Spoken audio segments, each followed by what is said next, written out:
different songs. You got it? Yes. Just boom, boom, boom. Okay. All right. Here we go, guys. All right. So far, it's going pretty good. Or not. So. That was nice. What note was that? Okay, hold on. Sorry. Okay.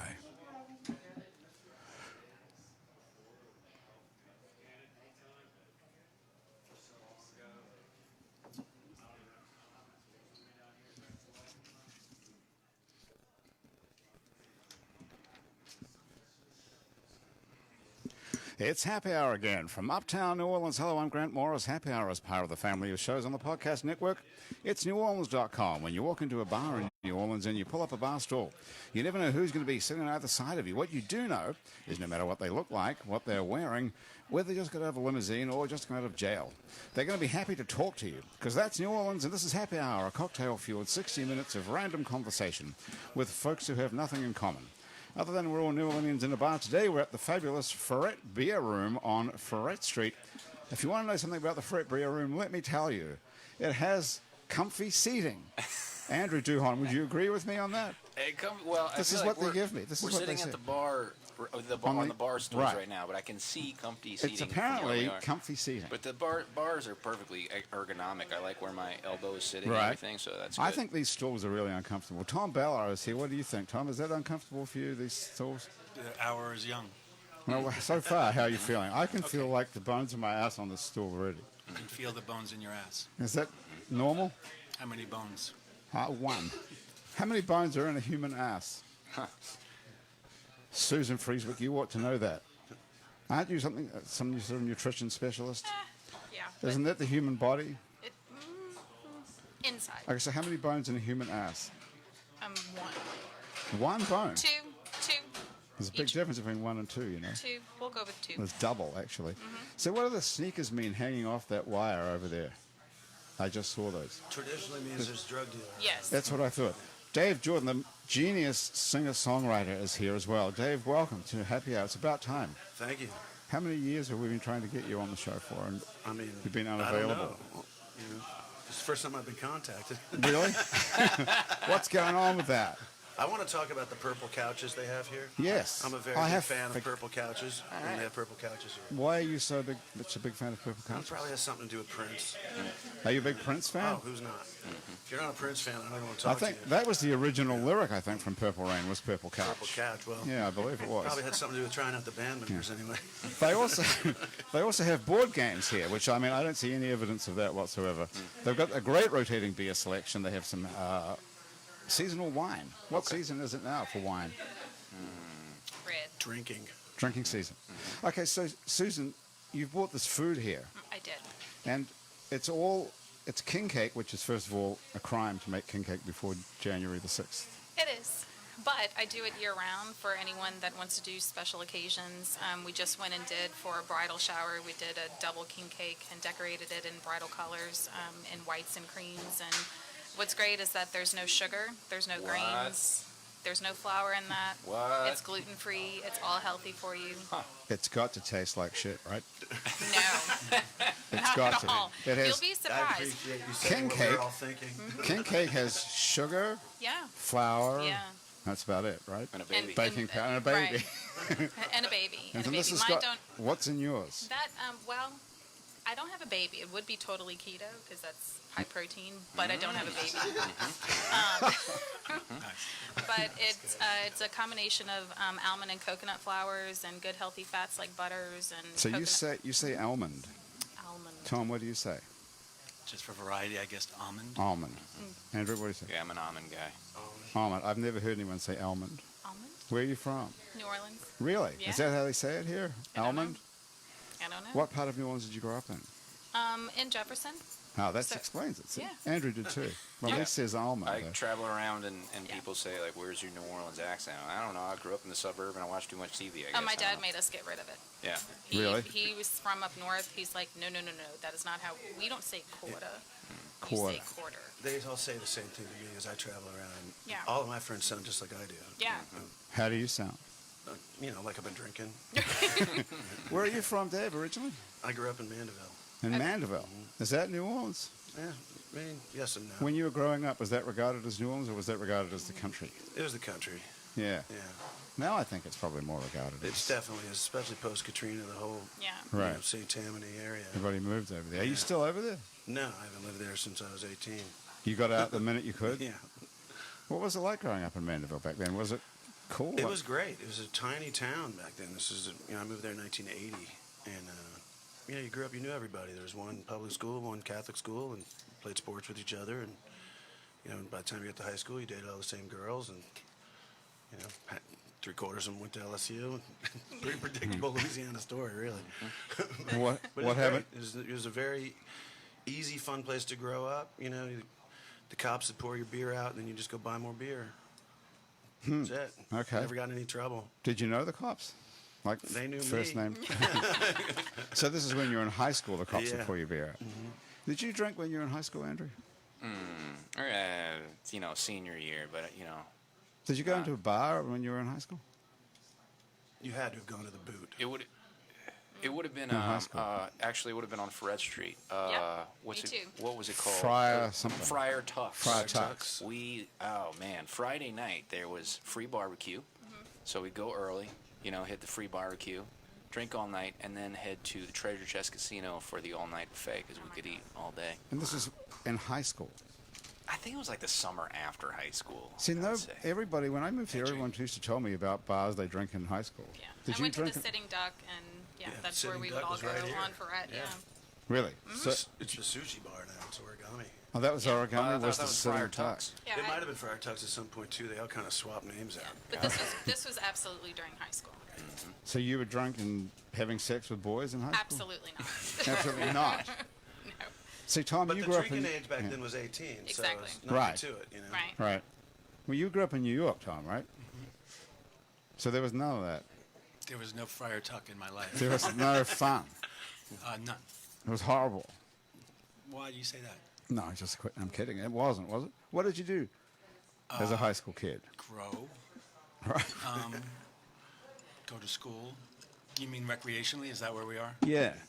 Well, the big high school bar senior year was called the Blue and the Gold, or the Blue and Gold, on 8th Street. And that was very popular. And then later one graduated to the bar on the other side of the Stoop called Verkovina, which was for the older crowd. This is in the city proper. Yeah, like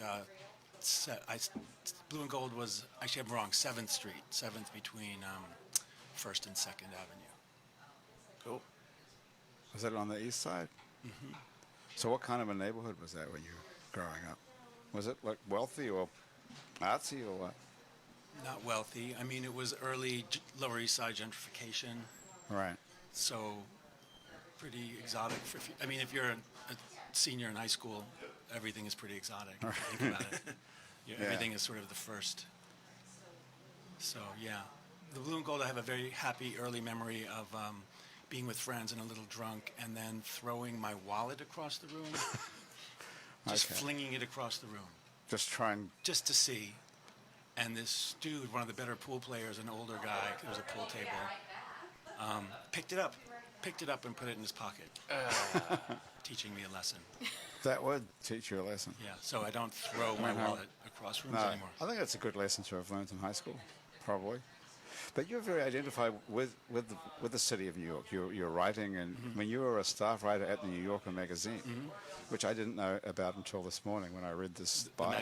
You didn't know about the New Yorker till this I morning? just heard of the New Yorker. It's a great fucking magazine. Doesn't have many photos, but other than that, it's great. So that must be like, for a writer, I would think being a writer staff writer on the New Yorker must be the pinnacle of all achievement. Yeah, but pinnacles are very narrow and one tends to fall off of them. So there's kind of up and down feeling about the whole thing. But Did yes, you- it was very exciting, fortunate turn of events.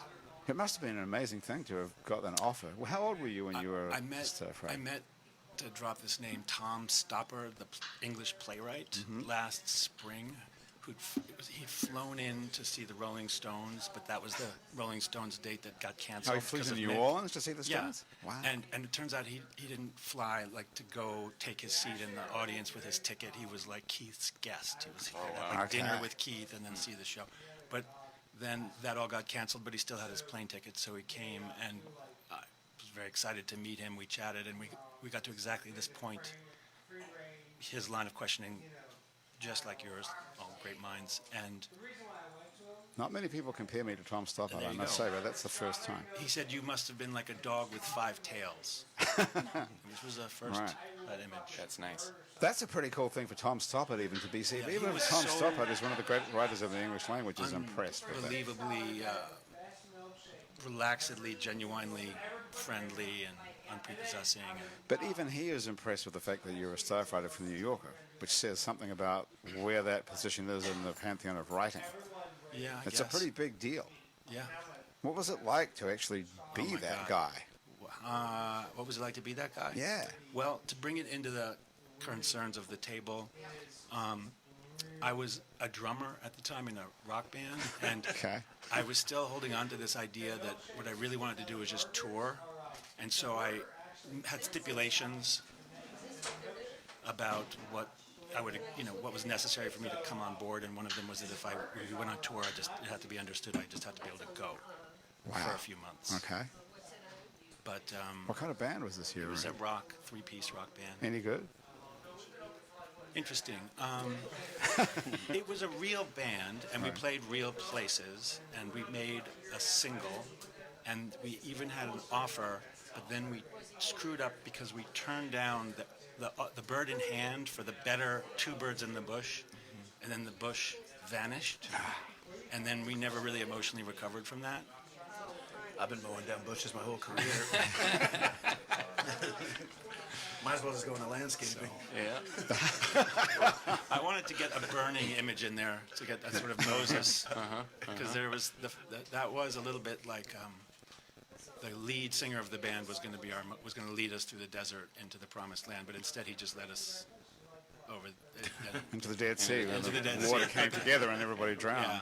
But the other two guys, they had to go on to do something. And you unfortunately had to go back to being a staff writer at the New Yorker when your drumming career failed. What did the other two dudes go on to do? Jim Merlis was already working in the music business as a publicist, and he went on to work with Nirvana on their In Utero record. Okay. Because we'd met Nirvana during our one West Coast tour in 1990. Okay. And had been the guy who did their T-shirts, did our T-shirts. That might be our biggest claim to fame. That's pretty good. Jeff Ross. Okay. And then he became and remains very successful. He has an independent company called Big Hassle, and he worked with the Strokes on their first record, and I'm missing something else. He was around Alan McGee a lot in the Creation Records era, Teenage Fan Club, Oasis, things like that. Wow. So he did pretty good. Yeah, In the he's music Jim business. Merlis. He's really an And impressive guy. was he the singer? No, he was He the was the front man? bassist. He was the bass player.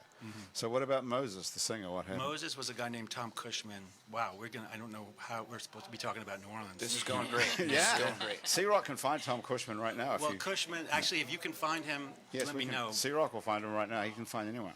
The thing about Cushman, he was a very funny, witty dude, very amusing, but his singing style and his songwriting style was really emotional, and it just led to a strange thing going on. And he was the guy, I think maybe you guys can relate or commiserate with this. Usually in a band, there's some rationalization for why things are going to work out. And often it's because this dude was the roadie for this guy, and they got signed, or some Right. very abstracted family tree sort of thing. And Tom had done interesting things with the Beastie Boys, whose records we'd all gone to high school together, and he co-wrote some of those songs. And he's even name-checked in a Beastie Boys song. So we were like, oh, I know that, actually. Tom Cushman, Tom Foolery, yeah. You know the Beastie Boys I song, know the Dave? song, yeah. Okay. So, but our rock music, his music was much more sincere than the work, which was much jokier than he was. So it was all a little like off kilter.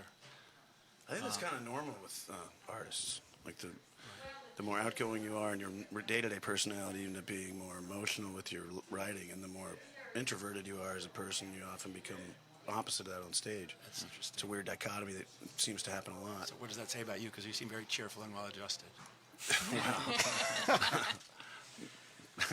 You caught me with that one. There's a lot of people that might, disagree with that, or it depends on when you see me at the bar. But I've been a funk bass player, and now I'm a singer-songwriter, so I've gone both ways on that. Those are different. Yeah, they're way different. Which one do you prefer? I like them both. Do you like being the star, like out front? Yeah. I like being in control of it. That's such a genuine answer. Yeah, fair enough. Yeah, Speaking as a former drummer, I acknowledge that is the probably correct answer.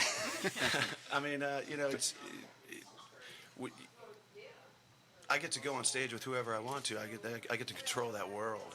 And so Right. that's, when you're in a band in a democratic dynamic, you don't necessarily get that. But Andrew calls his own shots. So do I. Right, and you said you get to, but I say that we have to, No, and we have to, so yeah. it can also be a burden at times, But heavy is the head that wears a crown, but stay small, keep it all too. It's like it's an intellectual property these days. To get out of the philosophy and into the business, like intellectual property is where I feel the safest in terms of trying to make a buck in the music industry, and being songwriters is where it feels safest, And I have bandmates who are trying to diversify the bands they're playing with. I'm poaching your drummer. Exactly right. right. And Yeah. didn't I send you an email about him? Miles did. Oh, nice. Yeah. And that. What did it say? Something about Jim was in town, fairly new in town, and had been here for a while, but we've been on the road, and now he's coming into town and looking for gigs because he doesn't know a whole lot of people here. But And Andrew's taking some time off to make a record. right. Yeah. So I hired him. Right. Oh, and, cool. And it's, Okay. a side person. I haven't who's played not- with him yet. Right, he's great. Yeah, You that's will what I love hear. him, and he's great as technically just a musical mind. He can sing along to anything, voice like a bird, but also really great drummer. But What's this that's- guy's name? His name is Jim Kolacek. Jim Kolacek. Oh, yeah. Okay. Yeah, and Hey, you want to play something? You want to play something? You want to grab a guitar while we're talking about music? All right. I'm Okay. gonna grab a beer. I'll do So- that too. nice. You need another beer as well? Okay. So you've taken time off to write a record. I'm working on that. I think I'm working on that. Okay. Yes. All right. How's it going? I'm encouraged, but I'm also I'm giving the co-writing thing a shot for the first time, Oh. and I've everything that I've recorded so far has just been written by me, not just Right. bounce it off the band and that's it. But, Are you looking for music co-writers or lyric co-writers or what? I'm trying to get together with writers like Dave, who I respect, and get together to see if we can't make bumper lanes for each other. And the thing that would have taken a month to come up with a draft, we take an afternoon, and that's what happens. And so today that's I'll real, play. like a real job, or like the real professional songwriters, like the. Did you not think I had a like job the before? guys in Nashville, like the guys in Nashville that make appointments with each other to write a song in the morning before lunch. We could keep getting whiskeys. I could tell you all about what I think about the whole thing, but I want to take it in doses, and I want it to still be my voice, and I want to have something to say, Right. and I want it to be what I have to say. So you want it to be But- your song, but you want someone else to help you make it, bring yeah, it to life. But also, just That's like we're all sculptors crafting our own form, amoebic, whatever it is. But we can also make a chair, and it's helpful to make a chair sometimes just to see how that's done. So it's not always about writing my song, but in New Orleans, getting together with writers that I really enjoy, it is usually my direction is to see if I can't write my song, but it doesn't have to be that. I'm still inspired and Right. instructed and educated by. Are you looking to write 10 songs with 10 different guys, or No, it doesn't matter. I not want to planned? find people. It's a dating game. You have to Yeah. find people Right. who you are making love with, if you will. I hope okay? you mention that up front when you start writing. Yeah, that's right. Tom, do you write any songs? No. Just novels and No. Yeah. short stories. Sometimes. But it's similar, with what Andrew's talking about, and when you write, Tom, you have editors. I like to work with producers because it's the same process. The producers help me edit my ideas, and we all love our own ideas, but that doesn't mean they're good. And like what Andrew's saying, with collaborating with people, I want to hear other people's ideas, and there's a lot of room to grow and a lot of room to go with all these different things we do. So why limit ourselves? And it feels like real-time editing. You have 3 ideas for that one line and have somebody perk up on one of the 3. That's it. That's the game. It's also totalitarian democracy because at the end of the day, I'm going to say yes or no to their ideas. Really? So someone is. It's not co-writing then. It's you're the writer and someone's like a co-pilot. I don't always feel like it's that. I think you're like an artist-producer sort of situation where I'm more feels talking that about way. producer. Yeah. And I like that too. I feel like a producer's job is to stand above the collection of songs and figure out how to make a record out of it. How to make it cohesive throughout. Yeah. So your new record is awesome. Burning Sage, it's called. Thank you. I love it. I haven't done this for a long time. I put it on to listen to like a track just to get the idea and listen to the whole thing all the way through. Oh, thanks. I haven't done that in a long, long time, actually. It's a very impressive Maybe record. I'll make some money off this one. Well, I wouldn't bet on I'm that's not going to holding my happen. breath. Most people are just stealing it off of Spotify, aren't Yeah. they? How much are you making on Spotify on your average check? Check. I read somewhere that it's something like 3,500 plays gets you $15. Oh, I think it's way less than that. I don't think so. Maybe 35,000. Yeah, I'd say 35,000 plays. I think it's like It's something 0.0017 really bad. cents a spin. I know the people who work for Spotify are doing pretty well, though. Yeah, I don't know if they are, though. I think they're losing billions as well. Really? I think so, aren't they? I don't know. I don't think Spotify makes any money yet, like everything else. I'm pretty sure. Like Uber. Uber doesn't make any money, apparently, if you can figure that out. Right. How is that even possible? Haven't they been hit with tons of They lawsuits, don't own though? it, but they don't own anything. My I mean- bank account would say different. Well, no sense. Do you take a lot of Ubers? Right. Well, I mean, at So- the end of the night, if you've gone down on Frenchmen, and Okay, then so you're you're- like, So you're a total keto healthy person who goes out and gets drunk. maybe. How, I like tequila, so how do those two things go together? Tequila and keto. it's all about balance. Is it? It is. You have to be accountable for everything that you take in. So, there are really strict, like Nazi keto, and then there's lazy keto, and then there's gluten-free, and there's low carb. And, if I'm from New Orleans, I like to indulge. I like to go out. I like to have a good time. And when I do, I make sure that what I'm drinking is as clean as possible. It doesn't contain any sugar. I bring backups with me. Just What's in that? case. What So are I they? bring sugar-free flavorings with me, and so I'll make my own skinny margarita. Bartender's At a worst bar? nightmare. At a bar. I'm the bartender's worst nightmare. In fact, a bar on St. Claude refused to make my drink one night because he said, "I remember you from a year ago. Your drink is nonsense. I'm not making it. You can order anything else in this bar, but I'm not making your drink." Did you stay there or did you say fuck you I and walk said, out? "Yeah, I did. Good job. Like a lady, but I would have walked out of that too. So you don't eat any sugar, I don't. but you will drink tequila. I will." So there's no sugar in tequila, therefore. There is agave, yeah. I mean, it's from the agave plant, yes. But the way that your body processes it, and the next day, I go about basically cleansing my body of anything that I might have taken in. So Throw it's all up? about balance. Absolutely not. No. How do you It's so autobiographical. how do you cleanse Projecting. how do you cleanse your body of every piece of crap You you've eaten? do a fast. Oh, that's The next it. day, Okay. you go, and a lot of people do intermittent fasting, and they don't even realize it. And the next day, I just fast and drink lots of water and replenish my body with good healthy things. And Do you get a headache when you don't eat? no, Do you, Tom? I wouldn't know. You've never No. never I'm stopped teasing. eating. when I fast, I can clean pretty much every single person's house on the block. I have Really? You so just much get, like- energy. Yeah. Okay, well, come over sometime. My place is a mess. Okay, what are you going to play, Dave? And then we're going to get on. I want to ask you the difference between keto and gluten-free, but let's Yeah. just save that for one sec. Sure. All Dave, I what are know you is playing? through all the addictions that I've struggled with in my life, sugar is the biggest one. It's serious. Yeah. It It hits the fucks me same up. nerve, and Yeah. it hits the same pleasure point in your brain that heroin does. Yeah, well, I've So- never done heroin, so Don't. I'm ahead of the game on that one. What are you going to play? I play all songs. This is the shortest song I've ever written. No, we I have don't plugged need it. that. We're DI'd in here, yeah. The shortest song you've ever Shortest written? song I've ever written, yeah. Okay. It's about, I travel out west a lot and do gigs, and it's a song called Two Can Carry Tonight.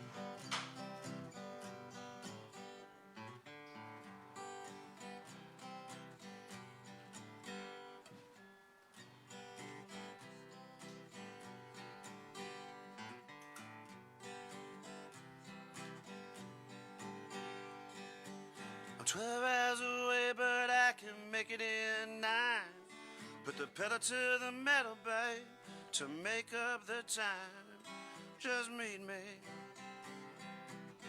in Tucumcari tonight.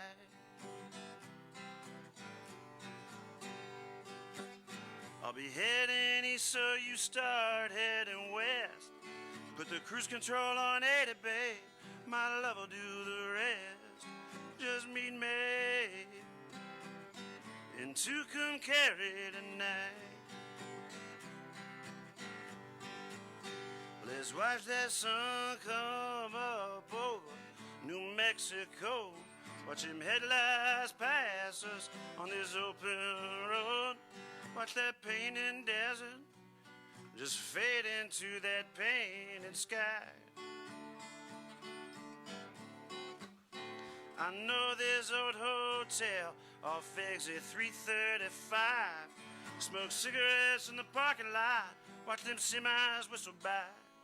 Just meet me in Tucumcari tonight.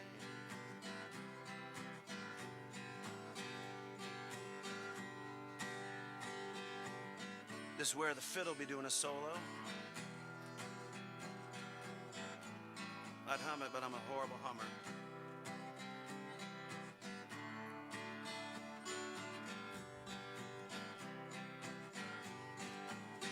Let's watch that sun come up over New Mexico. Watch them headlights pass us on this open road.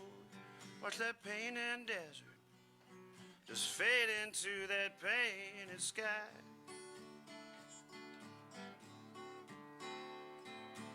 I'm 12 hours away, but I can make it in 9.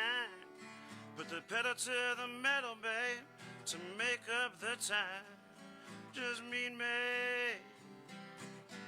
in Tucumcari, just meet me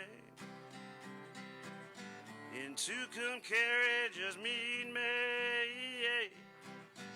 In Tucumcari tonight.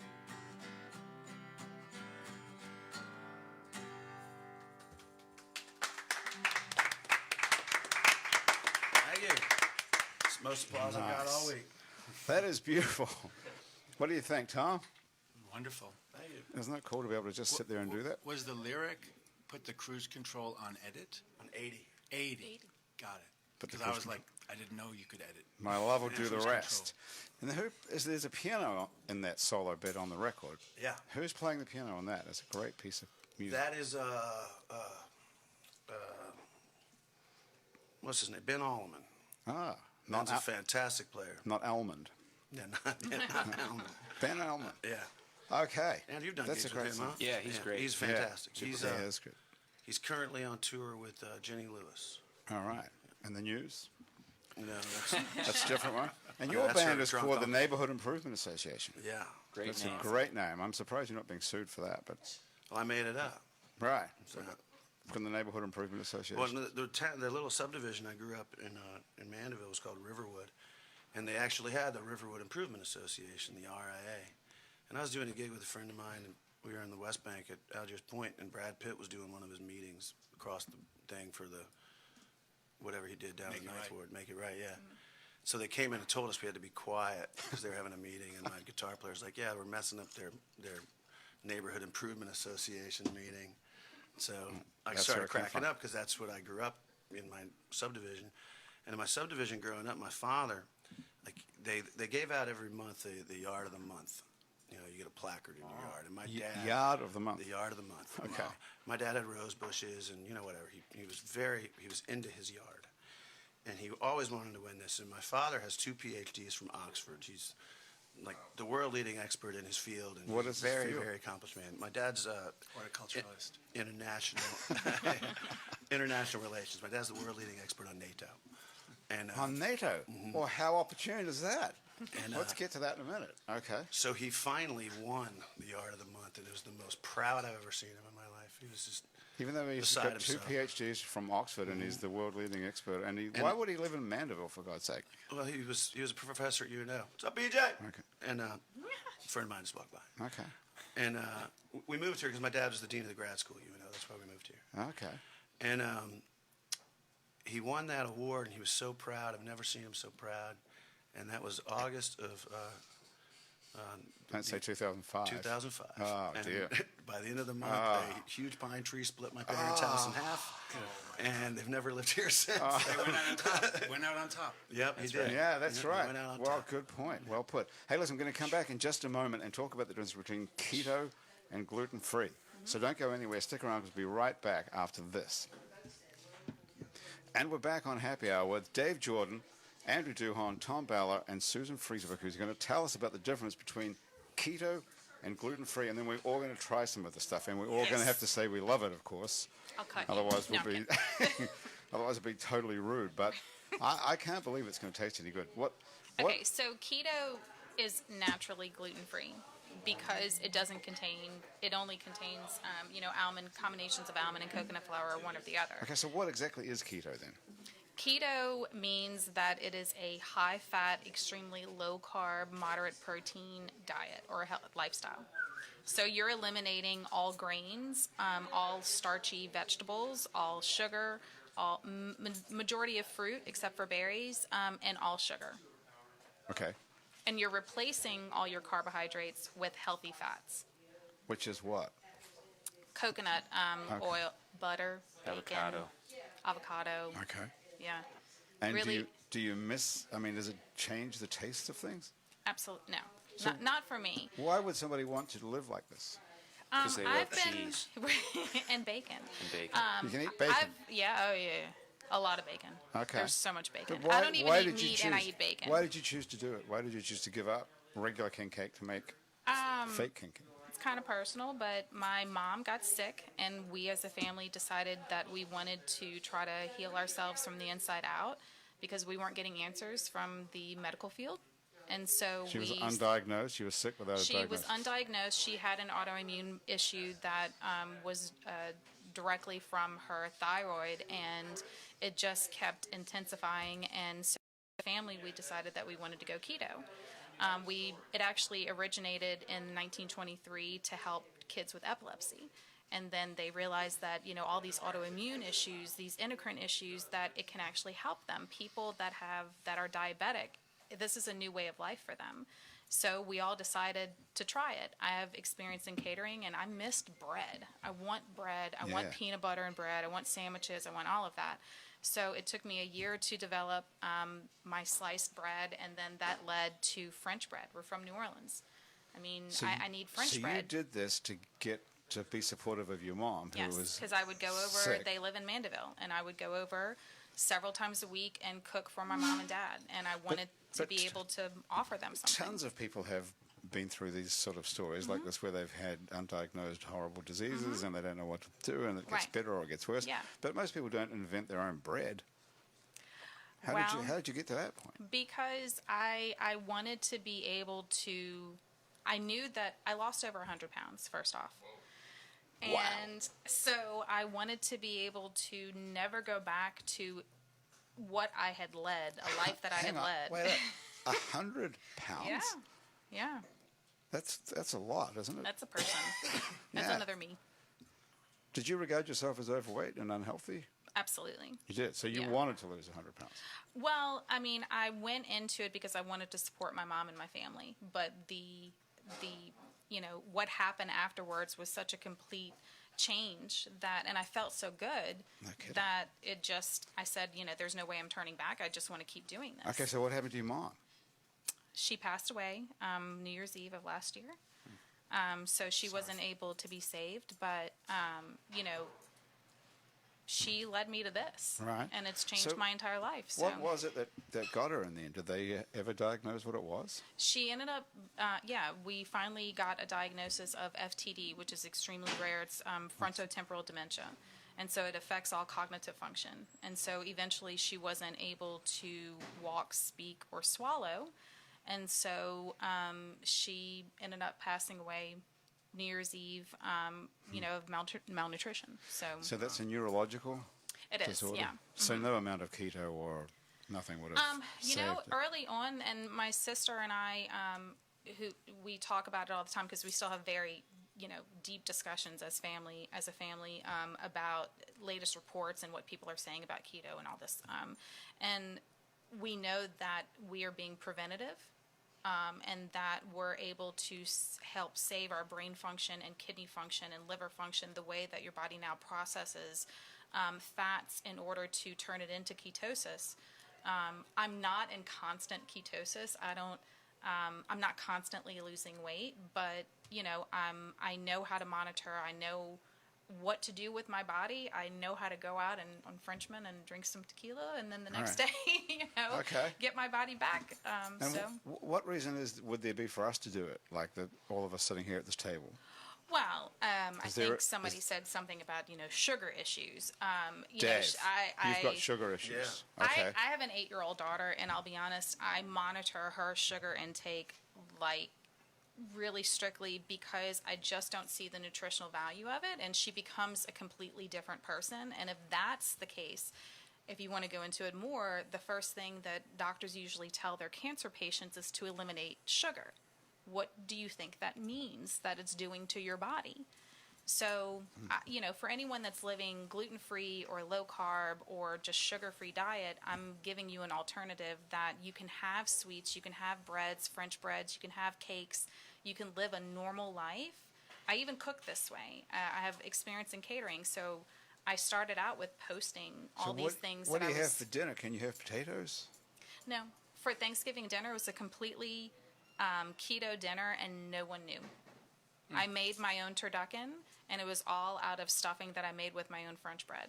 I made mashed potatoes that nobody knew didn't have potatoes in it. I made my own bacon gravy. How do you make mashed potatoes with no potatoes? Cauliflower. Cauliflower. And magic. Wow. Okay, so guys, we have to try this. Okay, so what is this? This is king cake, which is illegal to eat until June. So then this is our best seller. It's a blueberry lemon bread. Okay. And then that's one of our newer items. It's pumpkin spice scones.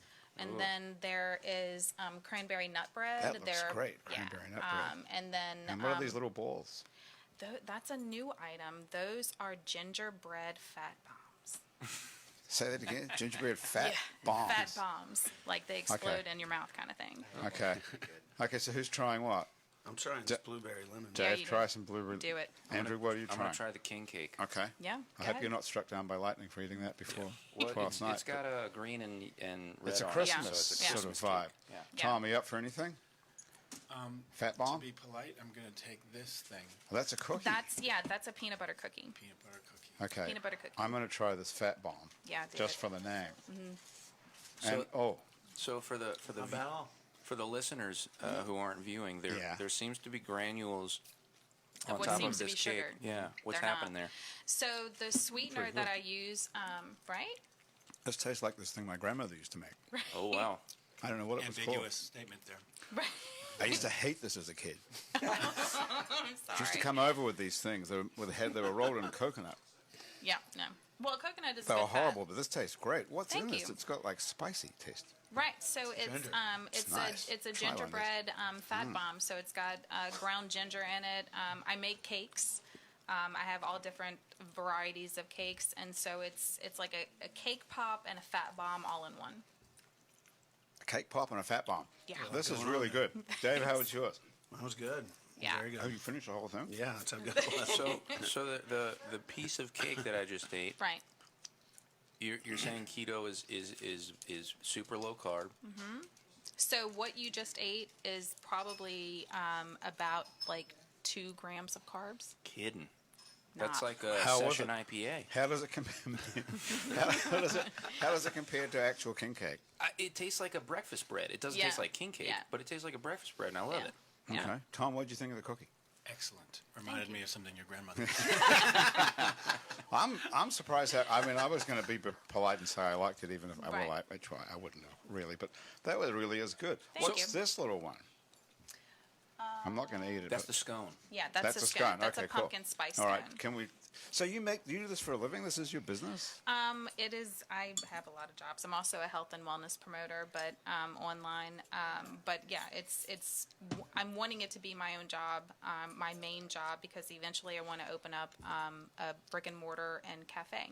So I Right. can not only just offer people the breads and the sweets, but I can also cook them things that they don't have to worry about, with as far as gluten-free and keto and low carb and diabetic, all of that. In the meantime, where can people order? Or So they just look me up on Facebook, Everyday Keto to go. And Everyday Keto Keto to to go. yeah, but it's all, so the difference between gluten-free and keto is that because it's keto, it's naturally gluten-free. But if it's gluten-free, it doesn't mean that it's naturally keto. Jesus, I'm lost now. Dave, you got that under control That there? sounds like one philosophy question from Yeah, my what freshman year of was college. not was. Yeah. I mean, a lot of keto or a lot of gluten-free items still contain grains. They contain like rice flour. As a keto person, I do not do any grains. So there's no rice, there's no. Wow. Okay. I am lost, but it does taste good. what's the issue with like getting your you're eating a lot of cheese and bacon, say? What happens with cholesterol there? Well, it depends on the cholesterol that you're looking at. A lot of doctors will sit there and say, oh, well, you're looking at this cholesterol, this cholesterol. What ends up happening is that Is that flies? yeah, your bad cholesterol goes down and your good cholesterol goes up. And at an overall average, they're going to sit there and say, oh, your cholesterol's gone up. But you need to break it down and look at the bad and the good. Okay, so you've heard this question before. Good question, Andrew. Andrew, you want to play something? Sure. Grab a guitar. Uh-oh. So this is a thing that everybody knows. Your cholesterol goes up if you eat this kind of thing, and they're saying it's bad for you. Okay, so you have to come up with this argument that says it's not. Okay, what about NATO? Before Andrew gets back here. What did your NATO. dad say about Well, the situation right According now? to the UN Because of meetings course. today, they're struggling. Yeah, so what's your dad doing today, right now? My dad's 90, so he's probably not thinking too much about this. Has he given up worrying about NATO? Yeah, I don't think he cares much anymore. But when you're the world expert on something, don't people want your opinion about it? Yeah, but Just not your son. yeah, not your son who's been doing rock and roll for 27 years. So But what is he talking to other people other than you about NATO? no, he's fully retired at this point. Right. At 90, Doesn't give a shit anymore about NATO. Screw that, all right. He can, sometimes he remembers my name. Could you imagine Rip being totally I retired? would like to say that one positive thing about this is the flies like it. So the food, so You it's shouldn't still be- sweet. Well, this is a restaurant. There shouldn't be flies in here, really. As long as there's no roaches. Tom, can you imagine retiring as a writer? Would No, you? not really. That would be no. Right. Okay. Just checking on that. No, stunned I'll by never that. stop writing songs as long as I can mentally do it. But I mean, my father at his advanced age is, I can't imagine that he would stop thinking about NATO, though, if you were a he sort of reads the New York Times every day. right. Still does So that. you haven't asked him his opinion, even though NATO's in the news and everything. Sure, but I thought he's you- at a level of senility at this point. that Oh, it's I just, see. you Okay, know, well- I was trying not to say Yeah, that. you but missed that. You missed several Yeah. waving Cues there. huge Yeah. flags that were being waved in Well, front of your hey, face. no one's accused me of being subtle before. Me neither. Okay, Andrew, what do you plan? Well, let's see. So, like I told you, I'm trying to do more of this co-writing thing, even though.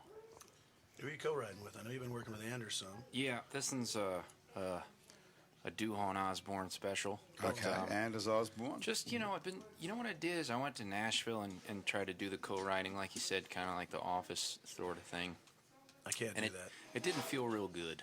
So now I'm trying the people in New Orleans who, just by osmosis, are going to get where I'm coming from, literally and figuratively, Okay. a little bit better. So, Dave is somebody. You want to write a song sometime, dude? Yeah, you want What's to- next week? what look about like? now?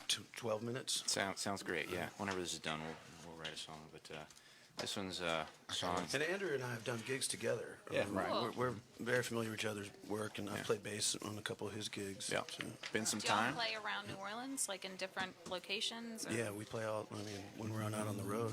I'm going to do a gig straight from here. What? Yeah. Where are you going? How do people know? I mean, how do people find you? SOS, the smoke Ah, signals. okay, got I'm it, way yeah. behind the times. I'm doing a little songwriter swap thing with Lynn Drury Cool. at Where? the Loa Hotel, the Loa Bar, yeah. Great. whatever hotel that is.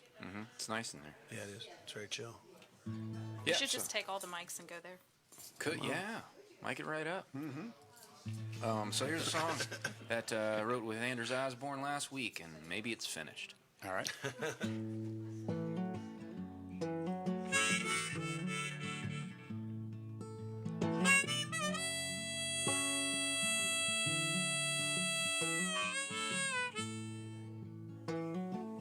There's a different reason for every line on our face. Everyone a different journey with a different load. Even when we meet up, same time, same place. We're all gonna get there by a different road. And I can only hope that we're all bound for glory. Tell me, stranger, about those feathers in your cap. And I know behind those eyes you got a story. Everybody got a little piece of the map.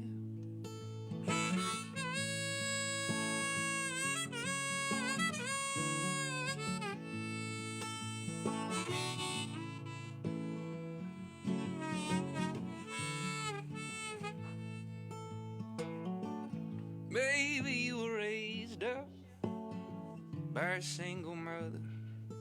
Or maybe you came up in a family of 12.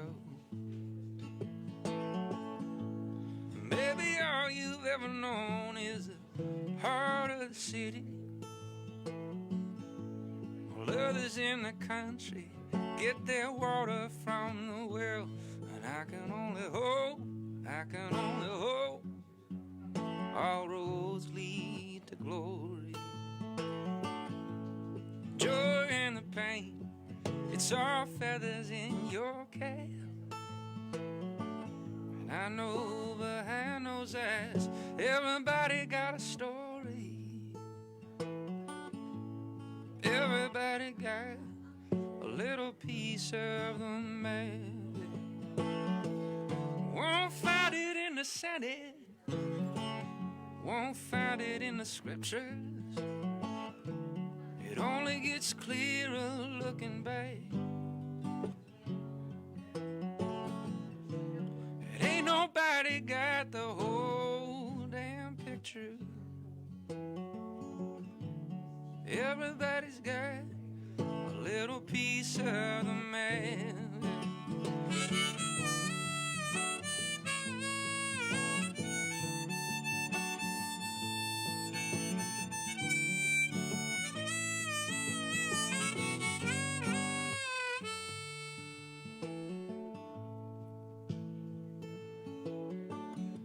I can only tell you what I see from where I stand. I can only feel this one heartbeat. But how far could we reach if we took each other's hand? Could we learn to live together? Could we learn to live in peace? Oh, well, I can only hope. I can only hope, I can only hope we're bound for glory. The joy and the pain, it's all feathers in your cap. I know behind those eyes, everybody got a story.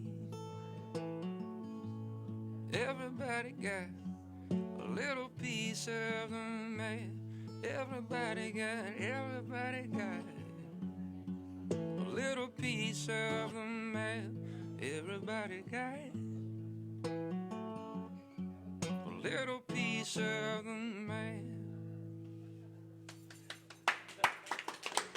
Thanks, y'all. Okay. Dave, what do you think of that? What's really cool to me about it is that I can hear you in it, and I can hear Andrews in it. That's cool. Thanks, dude. Very much so. From the very first line, and the very first word, I can hear it. Nice. And I've made a couple records with Anders, and I used to play in his band too, and I've written with him a lot. And it's What does Anders bring? The optimism? Ooh, interesting. Anders brings reality. You know, like one of the things he taught me as a writer when I was younger, I'd write a lot of songs that really weren't that personal. They didn't say much. And Anders is the bravest writer I know. I mean, you go listen to his records, you hear his whole life story, and it's unflinching. And that's what he taught me. You know, not trying to teach me, just working with him. And Andrew writes like that anyway. He's, you know, I've said about you for a long. Andrew writes beyond his years, although now your years are catching up. Getting there, dude. Yeah. Tom, are you working on something at the moment? Yeah. It's a very big leap away from the topic we were just dwelling on. What are you writing about? Let me procrastinate answering that, as I in fact have procrastinated writing that, by asking you, does the collaboration break down into, like, you know, chorus, verse? Like, was there like your part, his part? Because I was just, as I listened to it, I was like, oh, you know, wondering if there are actually like progressions that you stitch together. I think you have to work together long enough to see what's strong about what you're each bringing and feel confident about, you know, what you're pitching. And I think he feels good about. I feel good about throwing out 3 lines and him telling me which one he likes the best, and I think he feels good about messing with the chords and let's see if we can change this melody and musically and the singability of a line. And I think that's what he's bringing to the table. And it's not something I'm strong with, is the singability of a line. I'll screw up the singability for the sake of thinking that I have to say it so clearly. And I think he's better at making sure that we sing something singable that gives you the feeling and maybe doesn't tell the story so obviously, which sometimes is better, you know. So I think, I mean, the chorus itself, our first draft had a different chorus. The chorus was the bridge, and I went home and I made it the bridge, and I wrote a whole new chorus, and I brought it to him the next time, and he was into it, so he just traveled that way. You know. It's a cool singability thing. I never thought about that, especially as relating to him, but that's very true. Totally. Whenever I've worked with him, it's one of the coolest things is that every idea is on the table, and every idea can be rejected without prejudice. He's very easy like that. It must be a pretty sort of brave thing you have to do to write a song with somebody. It's a lot of trust. Right. You have to believe that you'd say those words, that you'd sing them, even if he wrote them. Right. That's a great lyric. Everybody's got a piece of the map. That was the first line that I pitched, was like, yeah, how about this idea? Everybody's got a little piece of the map. And he's like, yeah, I like it. Let's write it. And that's where we started. So you going to produce your next record? I don't know. We talked about question. it. You know, we talked about it, and I think it depends on what that collection of songs looks like. I told him that we should make something together, and whether or not it's this next thing or not, I'm not sure yet. But certainly we'll make something together. Yeah. You're going to play something else before we leave too. But Tom, let's get back to the question. Oh. What are you writing? Well, a few different things, but one of them is I'm very obsessed with the collapse of the Hard Rock Hotel. So I'm writing about that. Nice. Okay. And it's almost at the point now where I have to write a little bit about why I'm obsessed with the collapse of the Hard Rock Hotel. It's turned into a kind of brief encounters of the third kind. Do you know why you're obsessed Why with is it? I don't know exactly. I wasn't going to go into it, but when the destruction of the cranes, the demolition of the cranes, kept being procrastinated, to use that word. That's an odd use of the word in that context, but delayed, I guess, would be a more appropriate word. Right. I mean, there was a sort of weird comedy to that, a dark comedy. I don't know if you recall, but now we're getting into strange municipal. It's a very long jump from chord progressions to this, but We're following. I mean, I can barely follow it, but that's probably, maybe it's good that I can talk about it. So, Yes. you know, the flyover, remember they were going to open the airport, and they kept pushing the airport back, and then they finally, I won't go into those complications, but they finally said it's open. and by the way, we forgot to build the road that will You go to the airport. can't get there from here. Yeah. So that, and then when the building fell down, it was obviously a tragedy, but there was this other undercurrent of absurdity to it. And I said, no, you have other things to do.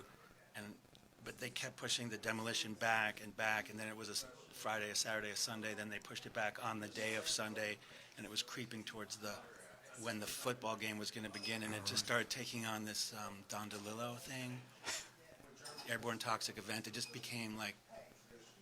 So I went down to just see what there was to see, and that was so strange and interesting and dystopian. So you went down to Canal Street and That stood area. there with everybody. On a bicycle. I kind of was around. Okay.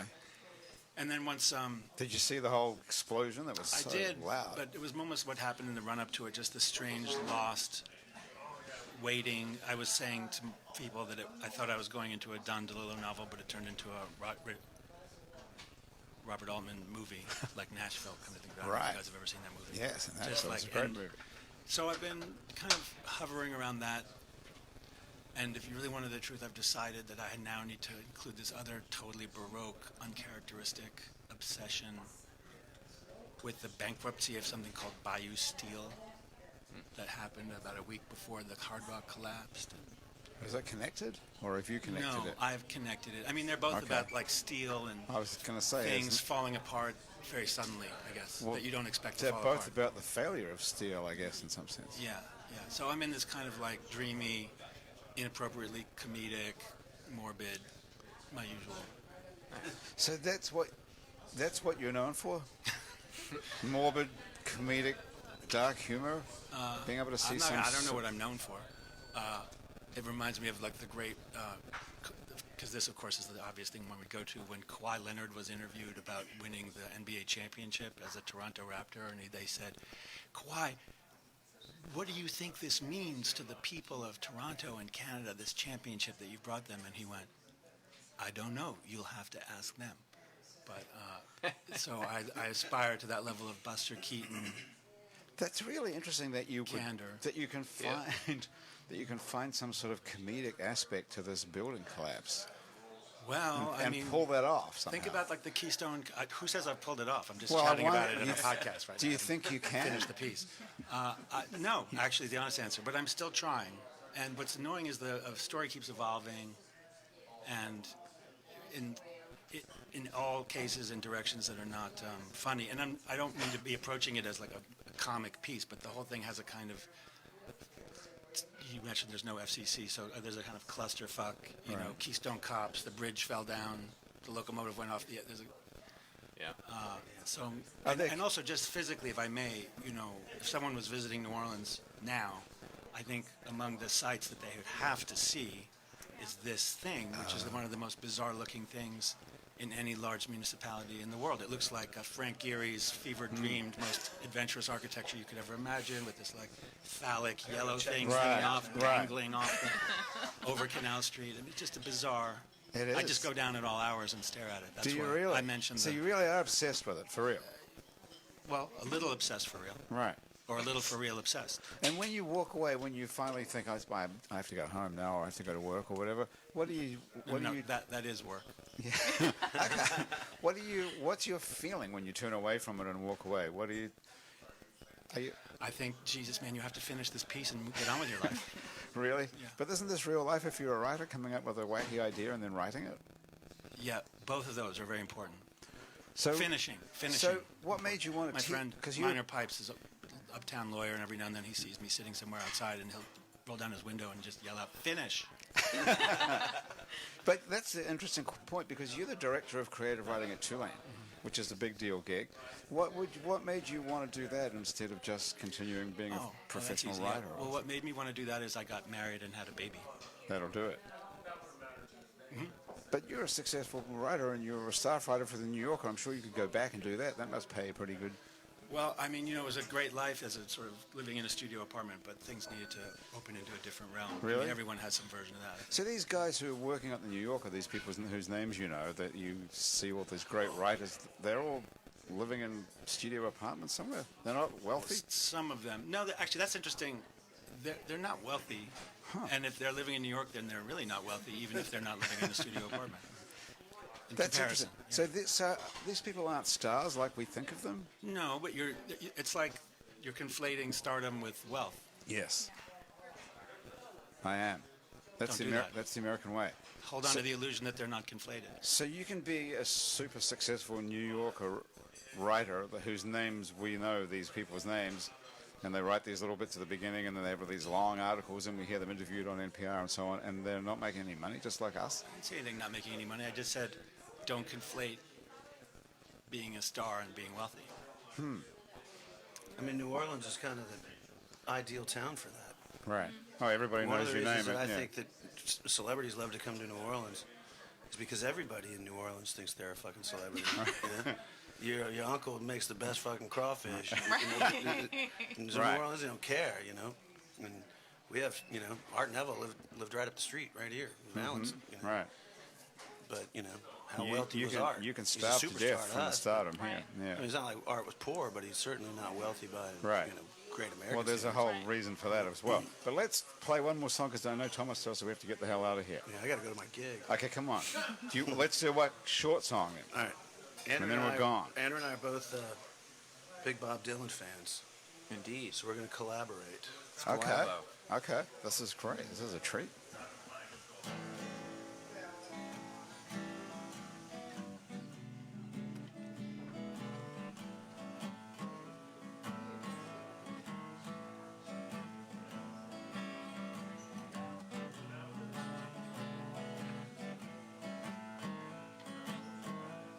Here comes the tricky part.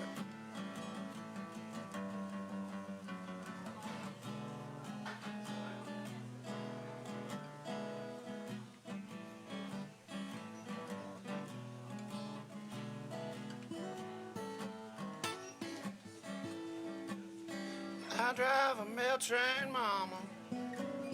I can't buy me a thrill. And I've been up all night, mama, sleeping on the windowsill. If that train don't make it to the top of the hill,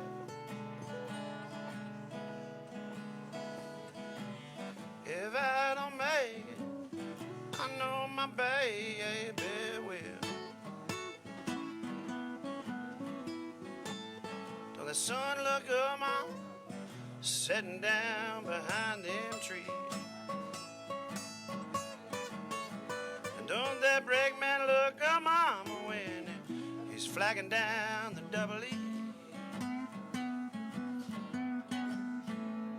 Don't that sun look good shining over the sea? And don't my baby look fine when she calling after me?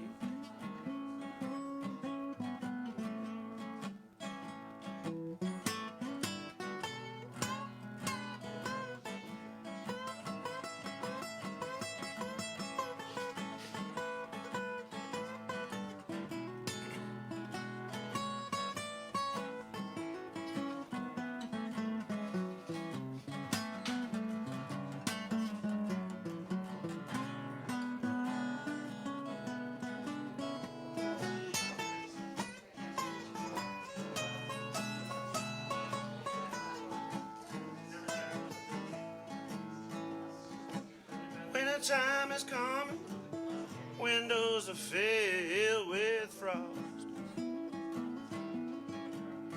I wanna tell everybody, but I could not get across. I wanna be your lover, baby, I don't wanna be your boss. And don't you say I didn't want you when your train get lost. No, don't you say I didn't want you when your train get lost. And don't you say I didn't want you when your train get lost.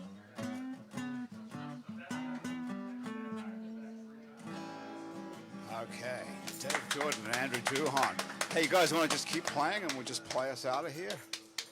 Okay, Happy Hour today was brought to us by Basics on Magazine Street near Jefferson Avenue and the Positive Vibrations Foundation, who create and encourage community through the development and preservation of the arts, music, culture, and heritage. My guests today have been the fabulous Dave Jordan, Tom Ballard, and Susan Freeswick. And if you want to find this keto stuff, search for Everyday Keto to go.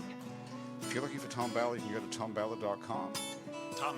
ThomasBallard.com. And Dave Jordan is at Dave Jordan Music, I believe. Yes, What is sir. that just fell off here? Can you pick that up for me? Thanks.